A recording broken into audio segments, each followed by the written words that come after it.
ನಮಸ್ತೆ ಫ್ರೆಂಡ್ಸ್, ರಾಜ್ ಜಾಬ್ಸ್ಗೆ ಸ್ವಾಗತ.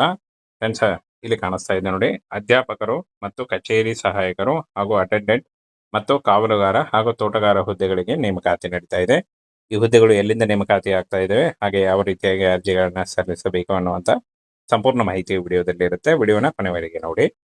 ಫ್ರೆಂಡ್ಸ್ ನೋಡಿ, ಬ್ಯಾಂಕ್ನಿಂದ ಈ ಒಂದು ಹುದ್ದೆಗಳಿಗೆ ನೇಮಕಾತಿ ನಡೀತಾ ಇದೆ. ಬ್ಯಾಂಕ್ನಲ್ಲಿ 7ನೇ ತರಗತಿ ಮತ್ತು 10th ಪಾಸ್ ಆಗಿದ್ರೆ ನೋಡಿ, ನೀವೇನಾದ್ರೂ 7ನೇ ತರಗತಿ ಮತ್ತು SLC ಪಾಸ್ ಆಗಿದ್ರು ಕೂಡ ನೀವು ಈ ಒಂದು ಹುದ್ದೆಗಳಿಗೆ ಅರ್ಜಿಗಳನ್ನ ಸಲ್ಲಿಸಬಹುದಾಗಿರುತ್ತೆ ನೋಡಿ. ಜಿಲ್ಲಾವಾರು ಒಟ್ಟು 11 ಹುದ್ದೆಗಳಿದಾವೆ. ಹಾಗೆ ಇನ್ನ ವಯೋಮಿತಿ ನೋಡಿ, 22ರಿಂದ 40 ವರ್ಷದ ಒಳಗಿನವರಾಗಿರ್ಬೇಕಾಗತ್ತೆ. ಹಾಗೆ OBC ಅಭ್ಯರ್ಥಿಗಳಿಗೆ 3 ವರ್ಷ, SC ಅಭ್ಯರ್ಥಿಗಳಿಗೆ 5 ವರ್ಷ ಹಾಗೂ PWD ಅಭ್ಯರ್ಥಿಗಳಿಗೆ 10 ವರ್ಷಗಳ ವಯೋಮಿತಿ ಸಡಿಲಿಕೆ ಕೂಡ ಇರುತ್ತೆ. ಆದಷ್ಟು ನಿಮ್ಮ ವಯಸ್ಸಿನ ಲೆಕ್ಕಾಚಾರ ಮಾಡಿಕೊಂಡು ನೀವು ಅರ್ಜಿಗಳನ್ನ ಸಲ್ಲಿಸಬಹುದು. ಇನ್ನು ಸಂಬಳ ನೋಡಿ, ಪ್ರತಿ ತಿಂಗಳಿಗೆ 30,000 ಇರುತ್ತೆ. ಅಧ್ಯಾಪಕರಿಗೆ 20,000, ಕಚೇರಿ ಸಹಾಯಕ ಈ ಒಂದು ಹುದ್ದೆಗಳಿಗೂ ಕೂಡ 20,000 ಇರುತ್ತೆ. ಅಧ್ಯಾಪಕರಿಗೆ 30,000 ಇರುತ್ತೆ. ಇನ್ನು ಅಟೆಂಡರ್ ಹುದ್ದೆಗಳಿಗೆ 14,000 ಇದ್ರೆ, ವಾಚ್ಮನ್ ಹುದ್ದೆಗಳಿಗೆ 12,000 ಇರುತ್ತೆ ನೋಡಿ. ಗಾರ್ಡನರ್ ಹುದ್ದೆಗಳಿಗೂ ಕೂಡ 12,000 ಇರುತ್ತೆ. ಇನ್ನು ಈ ಒಂದು ಹುದ್ದೆಗಳಿಗೆ ಅರ್ಜಿ ಸಲ್ಲಿಸಲಿಕ್ಕೆ SLC, ಮೆಟ್ರಿಕ್ಯುಲೇಷನ್, 7ನೇ ತರಗತಿ ಹಾಗೂ ಕಂಪ್ಯೂಟರ್ ಜ್ಞಾನ ಪಾಸ್ ಇದ್ರೆ ನೀವು ಈ ಒಂದು ಹುದ್ದೆಗಳಿಗೆ ಅರ್ಜಿಗಳನ್ನ ಸಲ್ಲಿಸಬಹುದಾಗಿರುತ್ತೆ. ಇನ್ನು ಆಯ್ಕೆ ಪ್ರಕ್ರಿಯೆ ನೋಡಿ, ವೈಯಕ್ತಿಕ ಸಂದರ್ಶನದ ಮೂಲಕ ಆಯ್ಕೆಯನ್ನ ಮಾಡಿಕೊಳ್ಳಲಾಗುತ್ತೆ ನೋಡಿ. ಕೇವಲ ವೈಯಕ್ತಿಕ ಸಂದರ್ಶನ ಇರುತ್ತೆ ನೋಡಿ. ಆಲ್ ಇಂಡಿಯಾ ನೇಮಕಾತಿ ಆಗುತ್ತೆ. ಕರ್ನಾಟಕದಲ್ಲೂ ಕೂಡ ಹುದ್ದೆಗಳು ನೋಡಿ. ಏಪ್ರಿಲ್ 24, 2026 ಸಂಜೆ 5 ಗಂಟೆ ಒಳಗಾಗಿ ನೀವು ಆನ್ಲೈನ್ ಮೂಲಕ ಅಫಿಷಿಯಲ್ ವೆಬ್ಸೈಟ್ಗೆ ಹೋಗಿ ನೀವು ಅರ್ಜಿಗಳನ್ನ ಸಲ್ಲಿಸಬೇಕಾಗತ್ತೆ. ಪೋಸ್ಟ್ ಹೆಸರು ನೋಡಿ, ಇನ್ನೊಮ್ಮೆ ಹೇಳ್ತೀನಿ.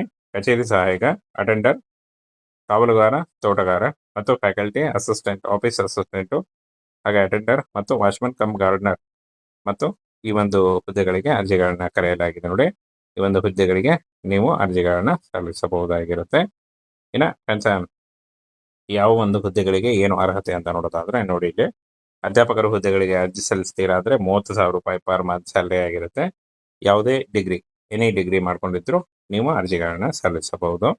ಹಾಗೆ ಕಚೇರಿ ಸಹಾಯಕ ಈ ಒಂದು ಹುದ್ದೆಗಳಿಗೆ 20,000 ಪರ್ ಮಂತ್ ಸ್ಯಾಲರಿ ಆಗಿರುತ್ತೆ. ಯಾವುದೇ ಡಿಗ್ರಿ ಅಥವಾ PUC, BSW, BA, BCom ಮಾಡ್ಕೊಂಡಿದ್ರು ಕೂಡ ನೀವು ಈ ಒಂದು ಹುದ್ದೆಗಳಿಗೆ ಆನ್ಲೈನ್ ಅಪ್ಲೈ ಮಾಡಬಹುದು. ಇನ್ನು ಹಾಜರಾತಿ ನೋಡಿ, ಈ ಒಂದು ಹುದ್ದೆಗಳಿಗೆ 14,000 ಪರ್ ಮಂತ್ ಸ್ಯಾಲರಿ ಆಗಿರುತ್ತೆ. SLC ಪಾಸ್ ಆಗಿರಬೇಕು. ಸ್ಥಳೀಯ ಭಾಷೆ ಓದಲು ಬರೆಯಲು ತಿಳಿದಿದ್ರೆ ನೀವು ಅರ್ಜಿಗಳನ್ನ ಸಲ್ಲಿಸಬಹುದಾಗಿರುತ್ತೆ.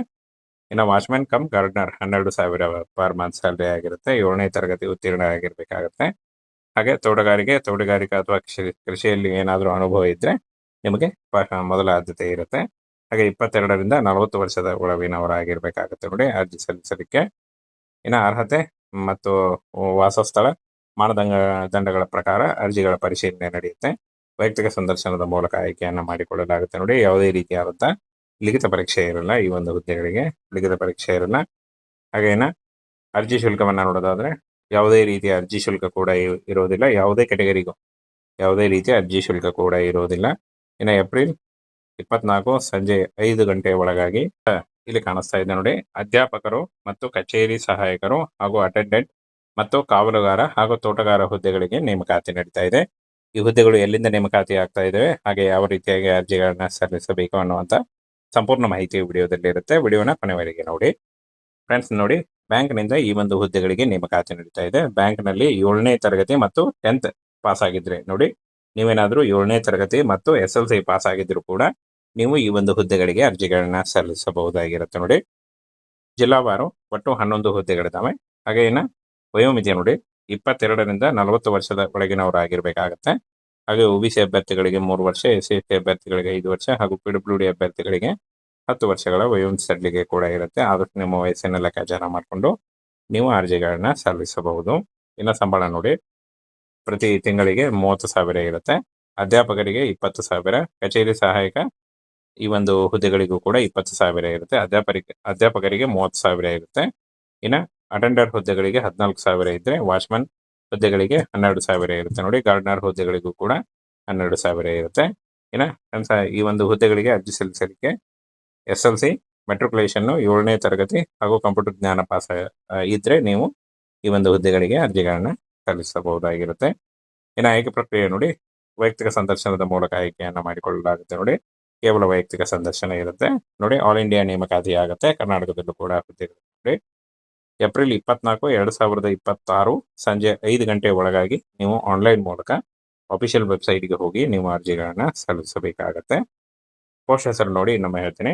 ಕಚೇರಿ ಸಹಾಯಕ, ಅಟೆಂಡರ್, ಕಾವಲುಗಾರ, ತೋಟಗಾರ ಮತ್ತು ಫ್ಯಾಕಲ್ಟಿ ಅಸಿಸ್ಟೆಂಟ್, ಆಫೀಸ್ ಅಸಿಸ್ಟೆಂಟು, ಹಾಗೆ ಅಟೆಂಡರ್ ಮತ್ತು ವಾಚ್ಮನ್ ಕಮ್ ಗಾರ್ಡನರ್ ಮತ್ತು ಈ ಒಂದು ಹುದ್ದೆಗಳಿಗೆ ಅರ್ಜಿಗಳನ್ನ ಕರೆಯಲಾಗಿದೆ ನೋಡಿ. ಈ ಒಂದು ಹುದ್ದೆಗಳಿಗೆ ನೀವು ಅರ್ಜಿಗಳನ್ನ ಸಲ್ಲಿಸಬಹುದಾಗಿರುತ್ತೆ. ಇನ್ನು ಫ್ರೆಂಡ್ಸ್, ಯಾವ ಒಂದು ಹುದ್ದೆಗಳಿಗೆ ಏನು ಅರ್ಹತೆ ಅಂತ ನೋಡೋದಾದ್ರೆ ನೋಡಿ, ಇಲ್ಲಿ ಅಧ್ಯಾಪಕರ ಹುದ್ದೆಗಳಿಗೆ ಅರ್ಜಿ ಸಲ್ಲಿಸ್ತೀರಾದ್ರೆ 30,000 ರೂಪಾಯಿ ಪರ್ ಮಂತ್ ಸ್ಯಾಲರಿ ಆಗಿರುತ್ತೆ. ಯಾವುದೇ ಡಿಗ್ರಿ, ಎನಿ ಡಿಗ್ರಿ ಮಾಡ್ಕೊಂಡಿದ್ರು ನೀವು ಅರ್ಜಿಗಳನ್ನ ಸಲ್ಲಿಸಬಹುದು. ಹಾಗೆ ಕಚೇರಿ ಸಹಾಯಕ, ಈ ಒಂದು ಹುದ್ದೆಗಳಿಗೆ 20,000 ಪರ್ ಮಂತ್ ಸ್ಯಾಲರಿ ಆಗಿರುತ್ತೆ. ಯಾವುದೇ ಡಿಗ್ರಿ ಅಥವಾ PUC, BSW, BA, BCom ಮಾಡ್ಕೊಂಡಿದ್ರು ಕೂಡ ನೀವು ಈ ಒಂದು ಹುದ್ದೆಗಳಿಗೆ ಆನ್ಲೈನ್ ಅಪ್ಲೈ ಮಾಡಬಹುದು. ಇನ್ನು ಹಾಜರಾತಿ ನೋಡಿ, ಈ ಒಂದು ಹುದ್ದೆಗಳಿಗೆ 14,000 ಪರ್ ಮಂತ್ ಸ್ಯಾಲರಿ ಆಗಿರುತ್ತೆ. SLC ಪಾಸ್ ಆಗಿರಬೇಕು. ಸ್ಥಳೀಯ ಭಾಷೆ ಓದಲು ಬರೆಯಲು ತಿಳಿದಿದ್ರೆ ನೀವು ಅರ್ಜಿಗಳನ್ನ ಸಲ್ಲಿಸಬಹುದಾಗಿರುತ್ತೆ. ಇನ್ನು watchman come gardener 12,000 per month salary ಆಗಿರುತ್ತೆ. 7ನೇ ತರಗತಿ ಉತ್ತೀರ್ಣ ಆಗಿರ್ಬೇಕಾಗತ್ತೆ. ಹಾಗೆ ತೋಟಗಾರಿಕೆ ಅಥವಾ ಕೃಷಿಯಲ್ಲಿ ಏನಾದರೂ ಅನುಭವ ಇದ್ರೆ ನಿಮಗೆ ಮೊದಲ ಆದ್ಯತೆ ಇರುತ್ತೆ. ಹಾಗೆ 22ರಿಂದ 40 ವರ್ಷದ ಒಳಗಿನವರಾಗಿರ್ಬೇಕಾಗತ್ತೆ ನೋಡಿ ಅರ್ಜಿ ಸಲ್ಲಿಸಲಿಕ್ಕೆ. ಇನ್ನು ಅರ್ಹತೆ ಮತ್ತು ವಾಸಸ್ಥಳ ಮಾನದಂಡಗಳ ಪ್ರಕಾರ ಅರ್ಜಿಗಳ ಪರಿಶೀಲನೆ ನಡೆಯುತ್ತೆ. ವೈಯಕ್ತಿಕ ಸಂದರ್ಶನದ ಮೂಲಕ ಆಯ್ಕೆಯನ್ನು ಮಾಡಿಕೊಳ್ಳಲಾಗುತ್ತೆ ನೋಡಿ. ಯಾವುದೇ ರೀತಿಯಾದಂಥ ಲಿಖಿತ ಪರೀಕ್ಷೆ ಇರಲ್ಲ. ಈ ಒಂದು ಹುದ್ದೆಗಳಿಗೆ ಲಿಖಿತ ಪರೀಕ್ಷೆ ಇರಲ್ಲ. ಹಾಗೇನ ಅರ್ಜಿ ಶುಲ್ಕವನ್ನು ನೋಡೋದಾದ್ರೆ ಯಾವುದೇ ರೀತಿಯ ಅರ್ಜಿ ಶುಲ್ಕ ಕೂಡ ಇರೋದಿಲ್ಲ. ಯಾವುದೇ ಕೆಟಗರಿಗೂ ಯಾವುದೇ ರೀತಿಯ ಅರ್ಜಿ ಶುಲ್ಕ ಕೂಡ ಇರೋದಿಲ್ಲ. ಇನ್ನು ಏಪ್ರಿಲ್ 24 ಸಂಜೆ 5 ಗಂಟೆ ಒಳಗಾಗಿ